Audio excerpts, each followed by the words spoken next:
fosse vivo, visse as condições das nossas igrejas, e não estou me referindo aqui, eu estou falando das igrejas da face da terra, eu acho que ele não escreveria filhinhos, acho que ele não usaria esse termo. E nós olhamos a epístola e vamos aprender muito com João.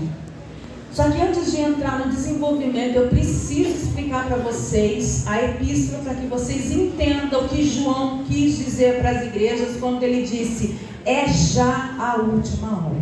Aleluia. Irmãos, todos aqui, acho que a maioria conhece, o apóstolo João foi quem escreveu essa epístola, e o que mais me chamou a atenção foi que João já escreveu o evangelho já com uma idade avançada. João tinha mais de 80 anos quando ele escreve o evangelho de João. João tinha quase 90 anos quando ele vai escrever primeira, segunda e a terceira epístola. E João já tinha quase 100 anos quando ele vai escrever o livro do Apocalipse. E de já eu já quero fazer a aplicação dessa palavra. Nós temos um problema sério nas nossas igrejas, porque assim, se é muito novo, não pode fazer a obra de Deus. Se é muito velho, já é a hora de você pendurar a chuteira.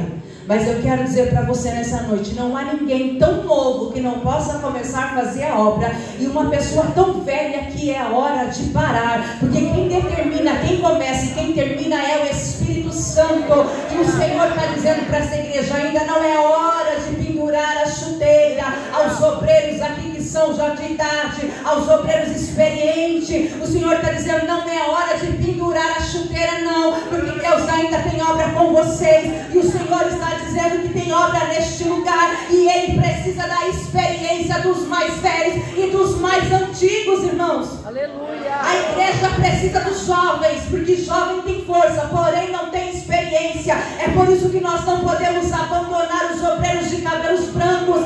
Nós precisamos da experiência dele. Uma igreja que é formada com um obreiro experiente e uma igreja que é formada com obreiros jovens, soma-se a força dos jovens com os experientes, e a coluna da igreja está aqui, e ninguém derruba a coluna de Cantarela. E Deus não prevalecerão contra este lugar, porque aquilo que Deus começou, a obra que Ele começou, quem determina o tempo é Ele. E Deus que determina o tempo para todas as coisas. Outra coisa que eu aprendo com João: João viveu em Jerusalém aproximadamente até a década de 50 depois de Cristo. Alguns acreditam que ele viveu em Jerusalém até a morte de Maria, mãe de Jesus. Quando ele enterra Maria, ele diz: cumpri a minha missão com Jesus, quando deixou ela na minha responsabilidade. E aqui eu já faço outra aplicação. Tem crente que não dá para dar responsabilidade na mão dele, porque tudo que ele começa ele não termina. E aí quer responsabilidade. Imagine se João largasse a Maria, a mãe de Jesus, no meio do caminho. João foi o único discípulo que estava na cruz de homem, e Jesus olha para ele e diz: olha, mulher, disse para Maria, sua mãe, esse é o seu filho. E disse para João: João, essa é sua mãe, cuide dela. E João cumpriu a tarefa, cuidou de Maria, enterrou Maria, e agora ele vai para Éfeso. Chega em Éfeso, ele se torna pastor da igreja de Éfeso e começa a cuidar das igrejas que estavam ali na vizinhança. João formou muitos discípulos já na sua idade avançada. E nesse ministério, Deus está levantando discípulos, obreiros. Irmãos, eu estava ali sentado e meu corpo tremia. Aleluia. Pois desce hoje nessa igreja um grande temor de Deus. E o povo vai ver, reconhecer, e aqueles que não conhecem, conhecerão quem verdadeiramente é Jesus. Eu creio, mas os discípulos que nascerão e se levantarão, eles serão levantados debaixo do temor e do conhecimento da palavra. João levantou muitos discípulos, entre eles levantou e formou Policarpo, que foi pastor da igreja de Esmirna. E a história vai dizer que quando o imperador pega Policarpo e vai matar, porque os homens de Deus morreram de várias maneiras, mas Policarpo foi morto, queimado vivo, como uma fogueira, uma tocha humana. E diz a história Quando eles estavam colocando fogo para ele ser queimado, ele disse: coloca mais lenha na fogueira, porque quanto mais rápido eu morrer, eu vou ver o meu Senhor. Agora tem crente na igreja que passa uma lutinha, já cata a mala, põe debaixo do braço, quer ir embora, passa uma lutinha daqui, já quer pedir carta de mudança. Deus está falando para você, crente raiz, ele fica no lugar, ele não sai da onde Deus colocou ele. Não é uma cara feia, não é uma cara torta, que você vai sair do seu lugar. O Senhor diz para você: vai levantar. Se você não quiser, Deus vai levantar outro e coloca no seu lugar. Essa obra de Deus não para, porque na casa de Deus não tem cadeira cativa. Se você não quer fazer, Deus levanta alguém e coloca no seu lugar. Essa obra dele não para. Aleluia! Pensando como que os crentes de hoje não conhecem Jesus como conhecem. Foi por isso que João escreveu essa carta. Olha o propósito da carta. João escreve essa carta, primeiro, porque os crentes da igreja, para onde ele manda a carta, já estavam na terceira geração. Quem aqui está desde o começo da fundação desse trabalho? Tem um lá atrás. Desde o começo desse trabalho? Olha só, o pastor foi o fundador. Os filhos dele, o pastor, é a segunda geração. Os netos do pastor é a terceira geração. O senhor tem bisneto aqui, pastor? Cadê os bisnetos? Aqui, ó. Quarta geração. E verá os filhos dos seus filhos, pastor, e a paz sobre Israel. Está aqui, ó. É como se João estivesse falando para essa criança que agora cresceu e já estava na quarta geração da igreja. Os crentes já não conheciam mais o Jesus. Os crentes já não tinham mais ouvido falar de Jesus. Então agora João escreve a carta reforçando: o Jesus ainda é o mesmo, ele não mudou, porque estava entrando na igreja falsos profetas, falsos mestres, trazendo falso ensinamento. E João falou: não, aqui não tem mentira, aqui tem verdade. É por isso que João escreve a palavra. João vai escrever a carta, sabe por quê? Para rebater as falsas doutrinas da igreja. João vai escrever a carta para poder confrontar os pecados de moral e ética que tinha na igreja. Os crentes achavam que pecado não era mais pecado. Eles pensavam assim: vou aceitar Jesus, aceitei, e agora eu posso continuar pecando, porque agora ele perdoa os meus pecados, e mesmo perdoando meus pecados eu vou morar no céu. Jesus disse para aquela mulher que trouxeram para ser apedrejada: vá e não peques mais. Viu, irmãos? Pecado ainda é pecado. Aleluia, Deus. Outro problema que João escreve: problema dentro da igreja, entre os irmãos. Os irmãos já não se comunicavam mais, o amor era só da boca para fora. Por isso que João escreve lá na carta para Éfeso, ele diz lá no Apocalipse: olha, lembra-te de onde caíste, volta e arrependa-te, porque se você não se arrepender, eu não vou tirar um crente, eu vou tirar a igreja do lugar aonde foi colocado o seu castiçal. Deus está dizendo para você nessa noite: hoje é noite de pedir perdão, hoje é noite de conserto na igreja, em casa, na família, porque quem tem mágoa, quem tem problema com o irmão no céu não vai morar esse dia. Aleluia! João escreve aqui na epístola. Outra coisa que João vai escrever: aleluia. Os crentes conheciam a Bíblia. Os mais antigos conheciam, só que não praticavam. Aí eu me deparo com Jesus dizendo para aquele moço rico. O moço chega, acredito que ele chegou, empinou o peito, chegou para Jesus e falou: Senhor, o que eu preciso fazer para te seguir?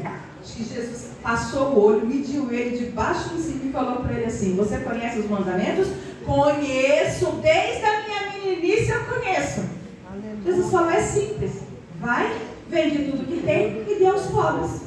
O que Jesus estava dizendo para ele? Você conhece, mas não pratica. Aleluia. Você conhece os mandamentos, mas não tem amor.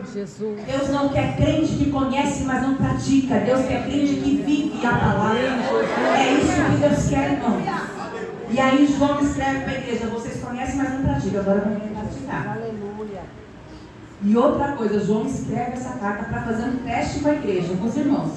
Se Jesus hoje descesse para fazer teste com a igreja na face da terra, meu Deus, Olha o primeiro teste que João vai fazer com a igreja. João começa perguntando para eles quem é o Cristo. Quem é Jesus? Eu pergunto para você nessa noite, quem é Jesus para você? Outro teste que João faz com a igreja, o teste moral. Pergunta para os crentes se os crentes conheciam a palavra. Tem crente que só lê a Bíblia na igreja, ou só lê a Bíblia quando precisa, alguma necessidade. E pior ainda, tem crente que só pega a Bíblia para estudar quando vai pregar. Outro problema, outro teste. Teste social. Então João fala assim, vamos ver se os crentes vão passar no teste. Quero ver se eles têm comunhão uns com os outros. Se eles estão dispostos a dar a vida um pelo outro. Vamos continuar. Característica da carta. A carta é tão séria, irmãos, tão séria, que João já chega direto no assunto. Ele não cumprimenta a igreja, ele não fez que nem eu hoje saber vocês, não. Ele já catou o microfone e foi direto. O assunto é esse. João não coloca o endereço da igreja para quem ele está enviando, nem a pessoa para quem ele está enviando. Ele já chega direto no assunto. Sabe quando você está preocupado, que você pega o WhatsApp, já manda direto no assunto, não cumprimenta, não dá bom dia, não dá a paz do Senhor? Aí a pessoa do outro lado lê a mensagem e fala assim, primeiro a paz do Senhor, primeiro bom dia. João está falando, eu não quero bom dia, eu não quero a paz, eu tenho compromisso com a palavra, receba em nome de Jesus. Aleluia! E 4 pessoas, 4 leitores ouviram essa carta que João mandou para eles. João começa mandando aos filhinhos. Ele diz, filhinhos, não pequeis, mas se vocês pecarem, tem um advogado. Então nós acreditamos que os filhinhos eram os novos convertidos da igreja.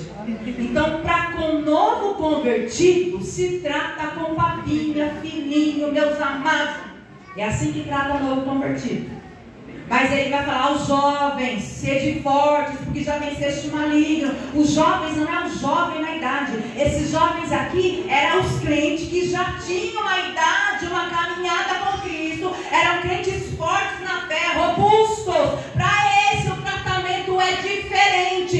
Então não pense que você vai chegar na igreja e Jesus vai te dar papinha para comer, porque não vai. Paulo escreve lá as cartas dizendo o seguinte a Coríntios, já era para vocês comer comida forte, mas eu não posso entrar com comida mais forte porque vocês são crianças na fé, vocês são infantis, mas nessa noite eu falo com um crente maduro, e o Senhor está dizendo, você é maduro na fé, receba essa palavra e cresça com ela. Aleluia! Mas aí tem mais outra categoria, mas agora eu escrevo aos pais. Quem eram os pais? Porque João escreve assim, escrevam, porque vocês conhecem. Os pais já eram os maduros na fé. Os pais já eram aqueles que tinham conhecimento, mestres dentro da igreja. E a pior face, João escreveu para os rebeldes, que ele chama de anticristo. E quem era o anticristo? O anticristo não é uma pessoa na epístola de João, porque João bem sabia que o anticristo como pessoa só ia se levantar depois que a igreja fosse arrebatada na grande tribulação. Mas João falava do espírito do anticristo que estava dentro da igreja.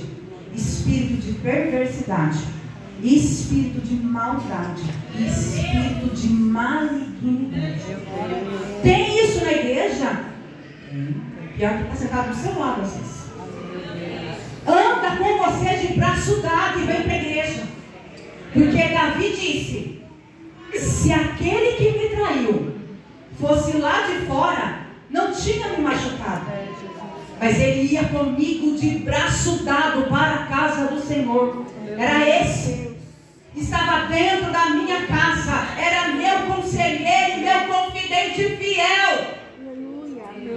Mas ele se juntou com o chefe do exército, Joabe, homem de minha confiança, e ungiu o meu filho a rei em um lugar aonde não era da vontade de Deus. Mas Deus disse para Davi, agora é hora de você separar, agora é hora de você ungir Salomão, e vai ungir Salomão antes de você morrer, porque senão alguém vai tomar a tua cadeia. E a Bíblia diz que Davi juntou a Betseba, que trabalhou junto, unidos, ungindo Salomão e colocaram Salomão no trono na direção do Espírito Santo. Deus está dizendo para você nessa noite, vigia, aprende, toma cuidado.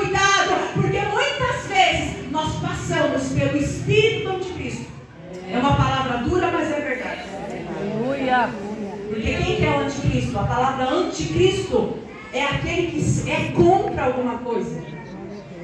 E quando as pessoas se levantam contra alguma coisa dentro da igreja,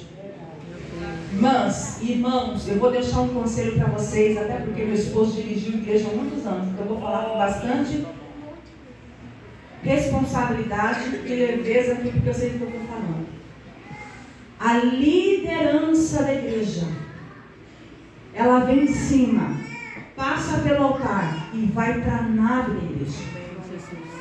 A liderança na igreja ainda é e continuará sendo teocrática. O que é isso? É Deus que governa a igreja. A liderança nunca é da porta para o altar. Nunca. Deus está dizendo para você: não se levante contra a liderança, seja ela qual for, pastoral, na liderança, em que área for, não se levante contra a liderança, porque se fosse para ser do seu jeito, você era o líder, mas se você não é, a quarta autoridade que foi dada, se um dia Deus te deu a oportunidade, se Ele deixar, aí você faz do seu jeito. Caso contrário, é Deus que manda, é Ele que governa, é Ele que faz, e a história está nas mãos dele. Eu olho para o Apocalipse, esse mesmo João escreve que o Jesus estava passeando no meio dos 7 castiçais, no meio das 7 igrejas. Sabe o que Jesus estava dizendo para João? João, eu governo a história. Eu entendo que João pode ter pensado assim, mas meu Deus, os crentes estão morrendo no Coliseu, os crentes estão morrendo queimados, né? Está mandando passar os crentes, o Senhor diz que está no controle da história. Deus diz para João, eu estou no controle da história, os pastores estão na palma das minhas mãos, a igreja é minha, eu governo a história, governo a igreja, e é a minha vontade que prevalece, e Deus está dizendo, é Ele que governa essa igreja, e a vontade dele prevalece e prevalecerá sobre este lugar. Amém. Falso anticristo era impostor. Falso Cristo, anticristo, imitador. E o anticristo também significa aquele que quer ocupar o lugar dele. Então, não quero ocupar o lugar que não é seu, para que esse espírito não domine a sua vida. E depois ele escreve para os falsos mestres. E rapidinho eu vou explicar o que significa essa última hora na epístola de João. Porque João disse, filhinhos, é já. E quando ele disse filhinhos, ele está falando para os novos convertidos. Vocês se converteram agora, mas já é a última hora. O João não estava falando em tempo cronológico, ele estava falando em tempo teológico. Irmãos, quando Jesus é assunto ao céu, a Bíblia diz que 2 anjos aparecem e diz aos homens, varões galileus, por que estáis olhando para o céu? Esse Jesus que dentre vós foi tirado, que vocês estão vendo subir, ele vai descer. Aleluia. Naquele dia soou a última hora. Agora começa a contar o tempo, já é a última hora. Irmãos, na época que Jesus foi levado ao céu, já era a última hora. Imagine hoje, e a igreja está dormindo, está acomodada, está de braços cruzados. Como o irmão bem disse, hoje pode ser o último culto, agora pode ser a última hora. E se o arrebatamento acontecer agora, como você está?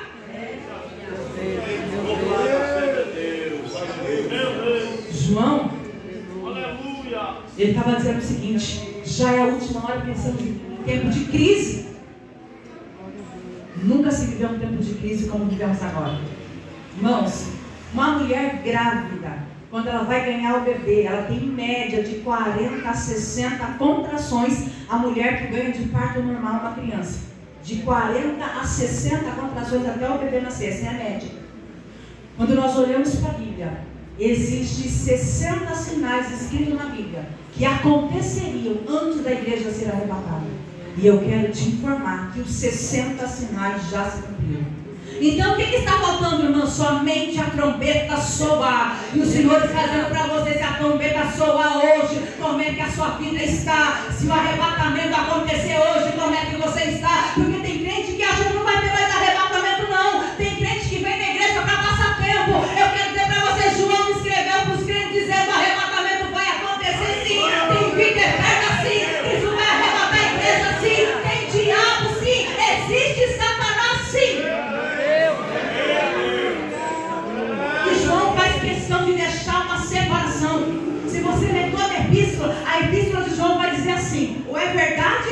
mentira. Ou você é filho de Deus, ou você é filho do diabo. Ou você anda nas trevas, ou você anda na luz.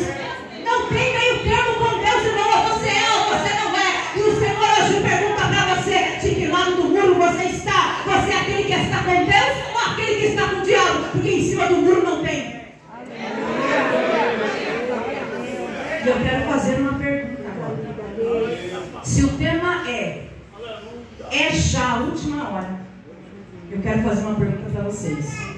Se já é a última hora, o que você como igreja está fazendo nessa última hora? João mostrou toda a posição dele. Nessa última hora, ele ainda se posicionava como pastor.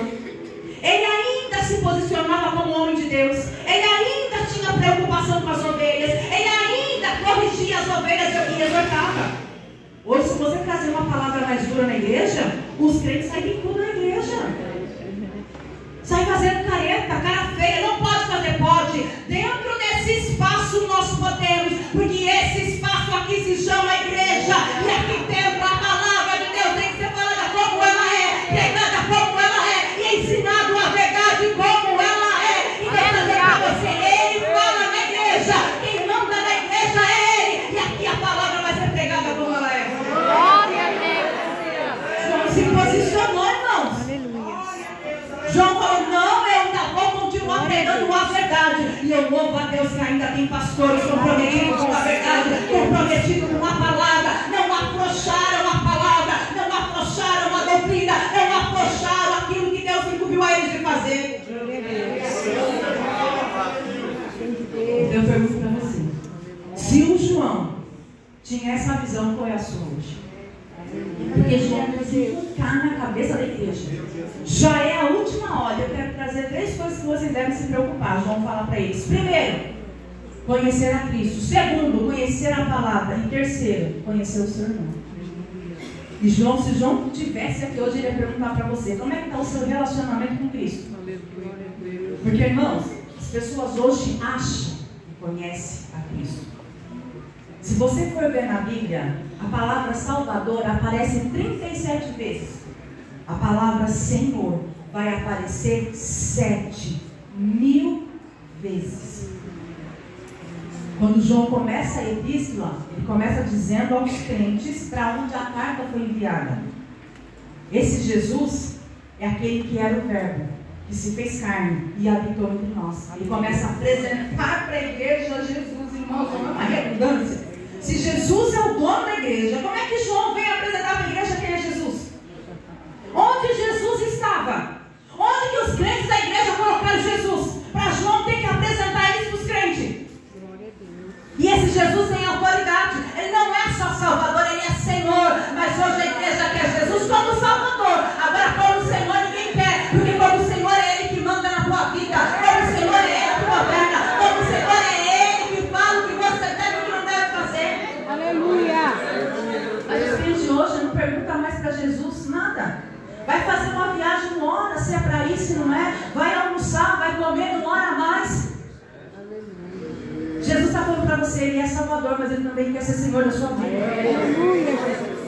Eu não sei aonde Jesus está hoje para você, mas para a igreja de Laodiceia, Ele estava fora da igreja. A igreja de Laodiceia pegou Jesus, colocou para fora, trancou a porta e escondeu a chave. Aí Jesus tem que bater na porta de Laodiceia. Eis que estou à porta e bato.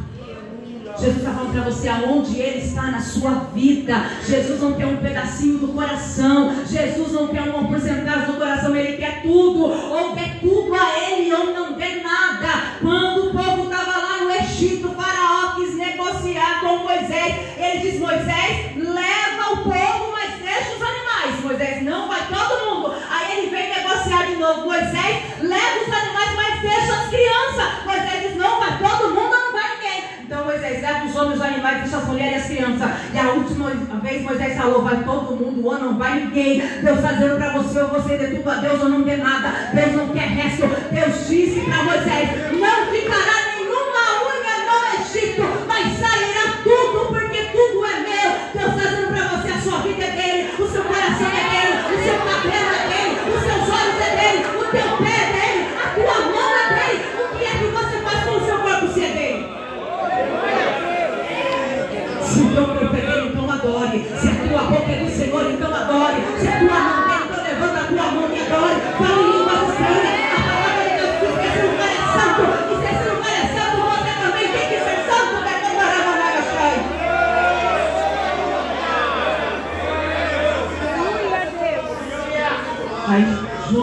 representa Jesus. A igreja de Corinto, irmãos, bate no peito e fala assim: nós temos todos os dons. E tinha mesmo, a igreja de Corinto tinha 9 dons espirituais. Os 5 dons ministeriais da igreja de Corinto tinha. Mas aí vem Paulo e escreve para a igreja: vocês podem ter tudo isso que vocês dizem que tem, mas o mais importante vocês não têm, que é o dono disso tudo, que é Jesus. Por isso que Paulo escreve: aquilo que o olho não viu, ouvido não ouviu, e não subiu ao coração do homem, é isso que Deus preparou. E essa palavra não está se referindo ao céu.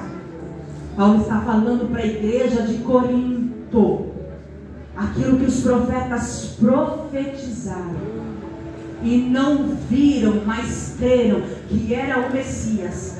Aquilo que eles falaram e não ouviram, porque quando Jesus nasceu, houve-se a anunciação do nascimento dele. Os profetas não ouviram, mas a igreja de Corinto estava expulsando o Salvador Jesus de dentro da igreja. Aquilo que os profetas haviam profetizado, que João agora está escrevendo para essa igreja, e que Paulo falava para Corinto: esse é o Jesus que vocês não querem, esse é o Jesus que vocês estão rejeitando. E quando Paulo escreve para os Efésios, ele diz: esse é o mistério revelado, Jesus Cristo, o Senhor, que veio como Salvador do mundo. E a igreja de Corinto estava colocando ele para fora. Bom, mas quem conhece Cristo conhece a palavra. Aqui é uma consequência de ações. Quem conhece Cristo conhece a palavra. Porque João escreve: o céu é logo ali. E ele dá a garantia de vida eterna para os crentes a quem ele escreveu a carta. Então ele fala para os filhinhos, os novos convertidos: filhinhos, não pequeis, mas se pecai, há um advogado. E olha só, já é a última hora. Não dê ouvido aos falsos mestres, porque o céu, ele existe, e a garantia de vida eterna é Jesus. Só, irmãos, para chegar no céu, João fala, tem que passar pela palavra. Não dá para você chegar no céu se você não passar por Cristo, não passar pela cruz, aceitar Jesus como Cristo e Salvador. Não dá. Bom, aceitou Jesus como suficiente Salvador, nome escrito no livro da vida, agora é o processo de santificação e vida com Cristo, palavra. Glória a Deus. Irmãos, o processo do crente, ele é contínuo. Contínuo. Santificação é contínua. Nós temos a santificação posicional. Agora eu sou santa. Agora eu sou santo. Agora a igreja é santa. Mas o processo da santificação, ela continua. É santo hoje, santo amanhã, santo depois, santo daqui um ano. Até Jesus voltar, a igreja tem que continuar sendo santa. E para ser santa tem que obedecer a palavra. Não tem santidade sem conhecimento e colocar em prática a palavra de Deus. Os crentes hoje não conhecem a Bíblia. Aleluia. Irmãos, faz vergonha. Tem lugar que você vai, que os obreiros, a igreja está procurando alguns livros que estão no Antigo Testamento, no Novo, e no Novo no Antigo. Vou dar uma dica para você. Se você não sabe onde está, não passa vergonha não. Vai no índice da Bíblia e procura. Para isso existe índice. É melhor do que ficar folheando a Bíblia e não achar o livro. Deus está falando para você conhecimento. Só que os crentes hoje não têm compromisso com a escola dominical. Crente hoje não tem compromisso com o culto de ensino. Sabe para onde eles vão? Para a internet. Comer a comida estragada na internet. E depois vem e vomita na igreja que congrega. Aí o seu pastor vai ter que cuidar de você. Vem comer palavra santa na igreja. Vem comer comida fresca na igreja. Aqui tem comida fresca que desce do céu para a tua vida. E a melhor forma de você comer: senta lá na cadeirinha da sua casa, abre a Bíblia, vai lendo, vai degustando cada palavra. Porque quando eu olho para o livro de Ezequiel, eu vejo Deus falando para Ezequiel: Ezequiel, come o rolo. E Deus fala para Ezequiel duas vezes: come o rolo. Porque o rolo era um pergaminho comprido, mais ou menos de 40 centímetros de largura, bem comprido, bem grandão. Tinha uns que tinham mais de 2 metros. E ele era escrito de um único lado só. Quem escrevia de um único lado. Não é igual nós hoje que pegamos uma folha de caderno e se escreve frente e verso. Não, o rolo era de um lado só. Só que para Ezequiel, Deus quebrou o protocolo. Ele escreveu dos 2 lados. A mensagem que Deus deu para Ezequiel entregar para o seu próprio povo era uma mensagem tão dura, uma mensagem tão longa, que Deus falou para Ezequiel: come o rolo. Ezequiel teve que comer. Esse comer significa assimilar a palavra de Deus. Tem gente que lê um versículo aqui, chega em casa e não lembra mais. Sabe por que você é chamado de ovelha? Porque ovelha tem 2 estômagos, irmão. Durante o dia ela come, a graminha ela come e vai para o primeiro estômago. Chega à noite, na hora que ela vai dormir, tudo que ela comeu no primeiro estômago vem para a boca. Aí ela começa a remoer. Aí que ela manda para o segundo estômago. Agora tem crente que come aqui e joga lá fora. Quando sai na rua, já joga na calçada a palavra. Deus está dizendo para você, crente que tem compromisso com a palavra, ele come a palavra, ele se alimenta da palavra, ele vive a palavra e a palavra tem sabor na boca dele. Porque para Ezequiel tinha, e a Bíblia vai dizer que quando Ezequiel come o rolo, a boca dele agora ele sentiu doce, ele sentiu mel. E aí eu vou para Apocalipse, João diz o seguinte, quando Deus fala para ele, João, come o livrinho. E a Bíblia diz que quando João começa a comer, aquele livrinho tem gosto de mel na boca. E eu pergunto para você, qual é o sabor que a palavra de Deus tem para você? Quando você começa a comer ela, qual é o sabor que ela tem? Ou você é crente que não come a palavra? E a Bíblia diz que é crente. Irmãos, eu nem gosto de usar o termo crente, porque crente até o diabo é crente. Porque crente é aquele que crê em alguma coisa, seja ela qual for. Agora, cristão, a palavra cristão é aquele que segue os passos de Cristo. Vamos lá para o terceiro ponto. Então vamos recapitular. A pergunta que eu fiz para você: se você está se preparando para ir para o céu, se você está vendo que agora é a última hora, primeira coisa que você tem que fazer, conhecer a Cristo, porque foi isso que João falou para a igreja. Segunda coisa, quer ir para o céu, tem que conhecer a palavra, porque não dá para chegar no céu de qualquer jeito. Ai, agora é que o negócio complica.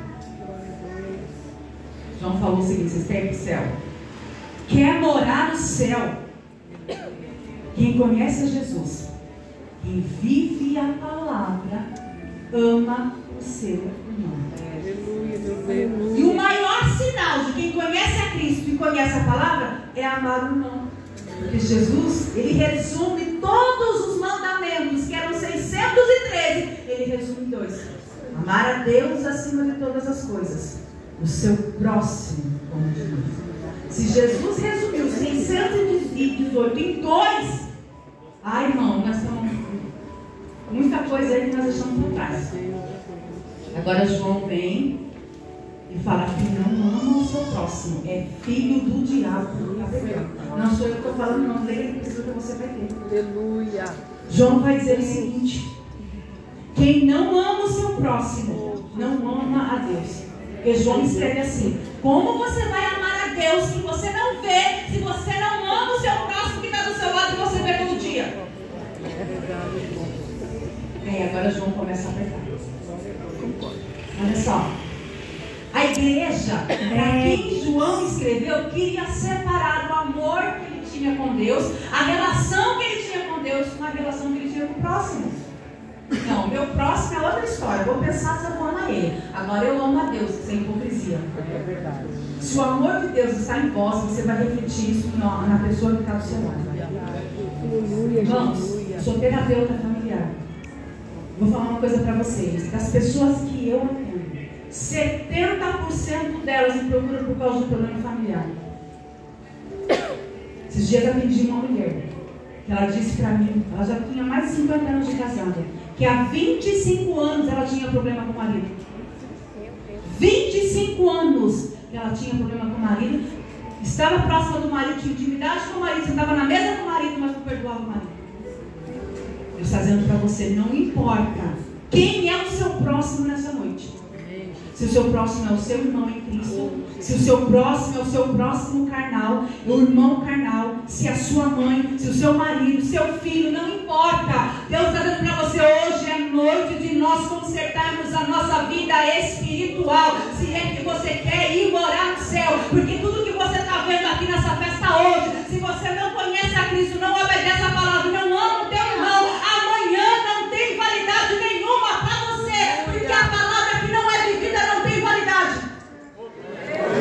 Aleluia. E João escreve mais. Estou encerrando a palavra. João escreve mais, ele diz assim, ó: quem não ama seu irmão, anda em trevas. Eu vou contar para você as entrelinhas do que João está querendo dizer. O que João quis dizer quando ele disse assim, ó, quem não ama teu irmão anda em trevas? Porque não tem luz. E aonde não tem luz, a verdade não é revelada. As trevas escondem a verdade. Deus está dizendo para você nessa noite, aonde há trevas, não existe amigo verdadeiro. Aleluia. Verdade, Jesus. Não, irmão, é que assim, eu amo o irmão da direita, mas o meu santo não cruza com o irmão da esquerda. Não tem meio termo. O irmão da direita tem que receber o mesmo amor que o da esquerda o mesmo amor que o da direita, porque senão você está em trevas. Eu vou falar uma verdade dura. Se você ama o da direita e não ama o da esquerda, o da direita, a tua amizade não é verdadeira. Você está escondendo alguma coisa.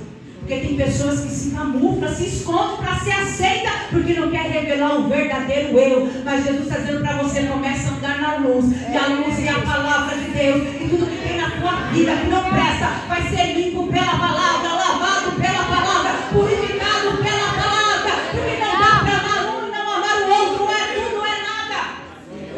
Aleluia. Outra coisa que João está dizendo quando ele diz, quem não ama anda em trevas.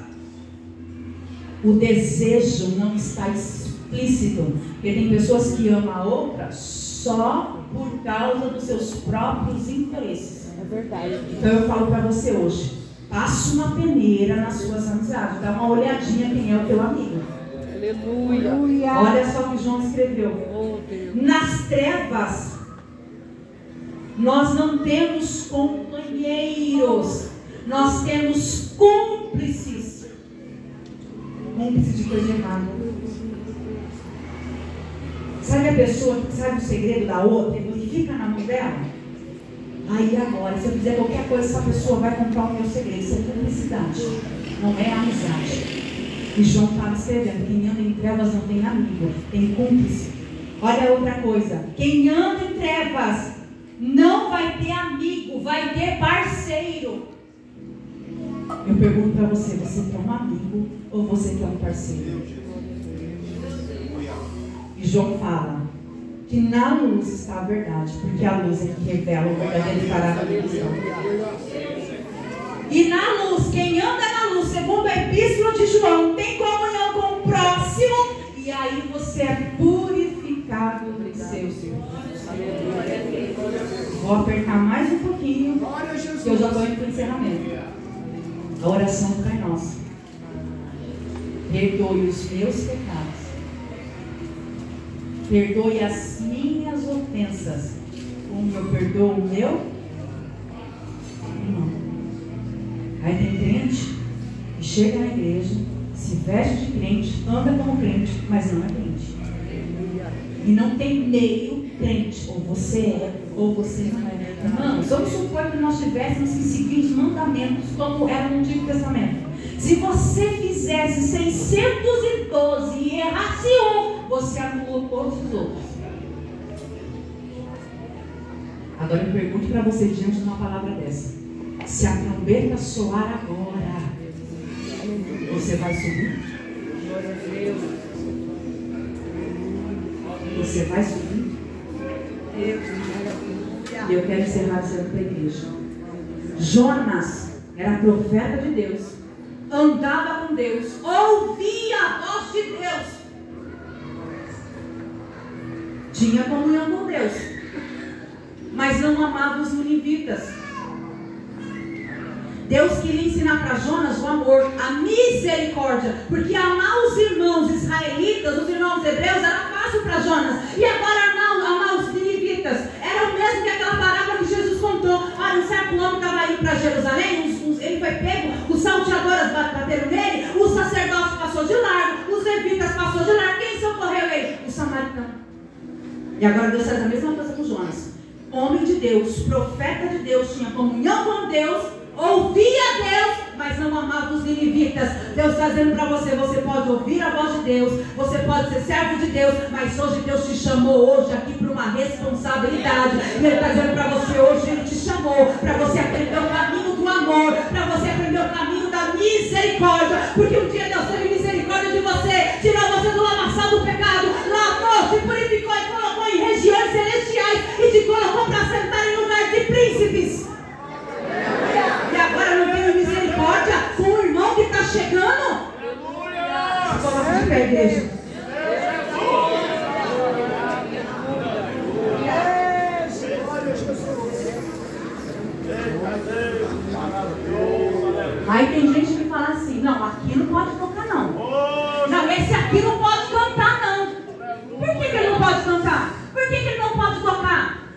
determina a ordem da igreja não é você. Quem determina a liturgia da igreja, do culto, não é você. Quem determina as coisas ali se chama Espírito Santo de Deus. E Deus quer marcar o seu coração nessa noite. Aleluia, meu Deus. Dizendo para você, faça uma reflexão. Qual é a pessoa que você tem que pedir perdão? Qual é a pessoa que você tem que se consertar? Ah, não, mas ela não sabe o que eu falei. Ah, mas o Espírito Santo sabe.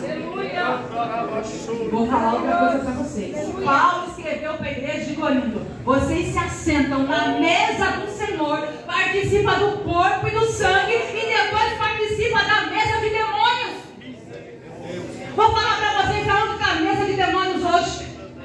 Os crentes saem da igreja, se reúnem na casa de A, B ou C, vai para a pizzaria, e o que corre na mesa é nome de fulano, de ciclano, de beltrano. Deus está dizendo para vocês, isso é mesa de demônios. Não dá para você participar do corpo e não entrar na mesa de demônios. A palavra é pura.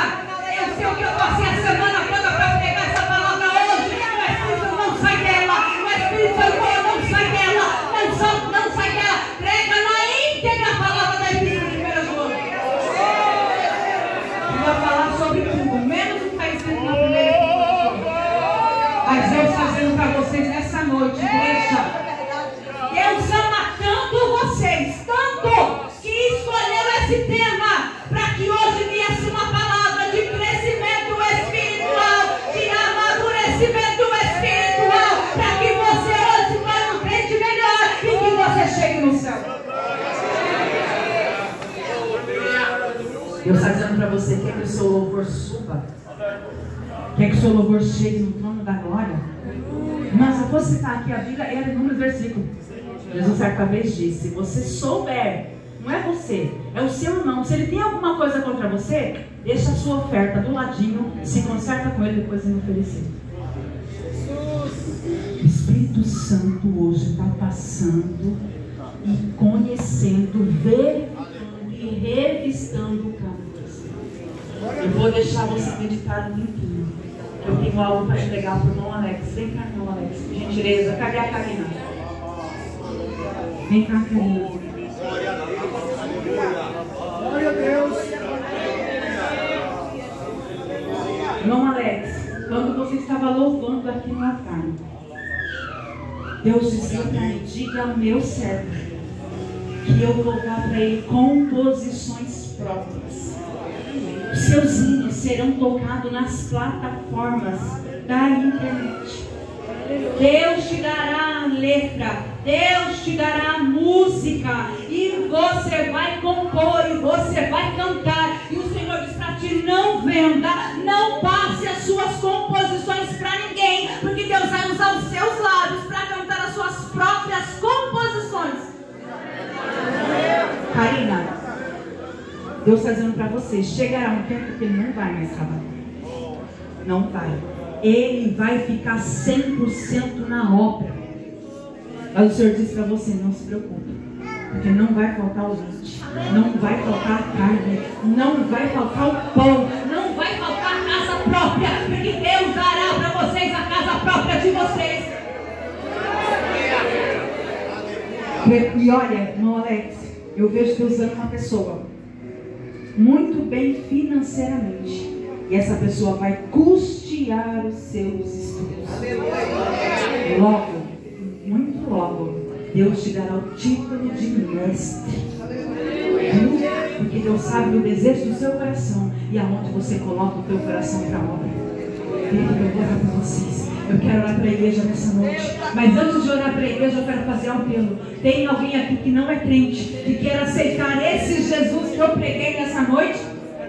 Esse Jesus não é fácil seguir ele, não. A porta é estreita, mas se você quiser passar por ela, o final dessa porta, desse caminho é o céu, e é logo ali. Se você quer aceitar Jesus, vem à frente, que eu preciso devolver o microfone. Quem quer aceitar Jesus, vem à frente. Vou fazer outro apelo. Tem alguém aqui que por algum motivo você se afastou do evangelho, você se entristeceu, você não toma mais Santa Ceia, não participa do corpo do Senhor? Vem à frente, eu quero orar por você. Aleluia. Quando você vai decidindo, cadê o o jovem cantou aqui, que pertence à família Alves. Cantou aqui junto com as irmãs. Cadê ele? Ele está moço. Deus tem uma palavra para você. Enquanto isso, irmão, fecha o olho, igreja. Fecha o olho e reflita naquilo que eu falei para você. Quem é a pessoa que você tem que se consertar hoje? E não deixe para amanhã, é hoje. Moço, você, moço, como você chama? Felipe, eu tive uma visão com você. Eu via quando um anjo entrava dentro do seu quarto. Você não cantou aquele hino, o segundo hino que vocês cantaram, que fala sobre Jesus, conhecer Jesus? Jesus vai te levar num novo estágio de intimidade. Eu vejo 3 estágios espirituais, você está no primeiro. Você vai ter experiências que você nunca imaginou ter. E eu não sei porquê, mas o Senhor disse que vai começar pelo teu quarto. Eu via quando o anjo entrava no teu quarto pela madrugada e ele tocava em você. Você acordava assustado, olhava para um lado, olhava para o outro, e Deus fala para você: vá para a oração, porque o anjo vai visitar você no seu quarto. Dobra o seu joelho e vai orar, porque Deus quer te levar a um novo estágio de intimidade. Eu via você cantando, mas você não cantava na língua da terra, você cantava em línguas espirituais. Deus vai tomar a tua boca, mas o Senhor diz que você terá uma experiência com Deus como teve Isaías, que Deus levantou Isaías como profeta, mas senão ele passa por uma experiência espiritual, e é isso que Deus vai fazer na tua vida. Felipe, eu quero para você. Eu vou orar pela igreja agora para devolver o microfone, já vou devolver. Se você quiser oração, vem à frente que eu vou orar por você. Agora esse apelo é para os crentes. Se você necessita de oração, vem à frente. Se você está fraco, vem à frente. Se você não conhece a palavra e quer conhecer, vem à frente. Se você tem alguma coisa com teu irmão e não consegue liberar perdão, vem à frente que eu quero orar por você nessa noite. O Espírito Santo de Deus hoje passa em revista a esta igreja.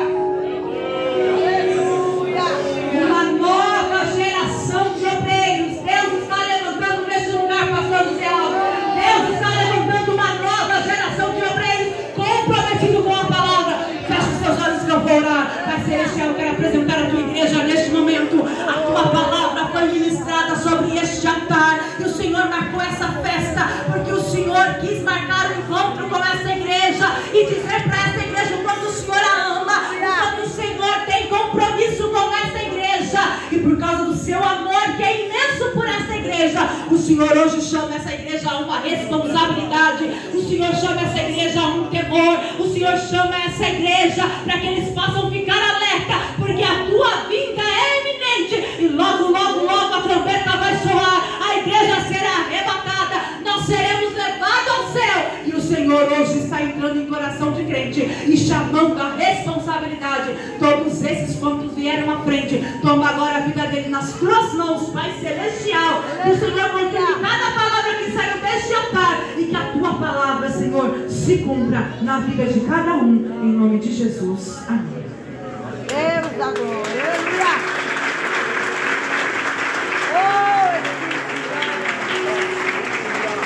Pode permanecer de pé, já estamos encerrando o culto, dando graça ao Senhor por tudo. Louvamos a Deus pelo esforço de cada um que esteve aqui, do ministério, do campo de administrar.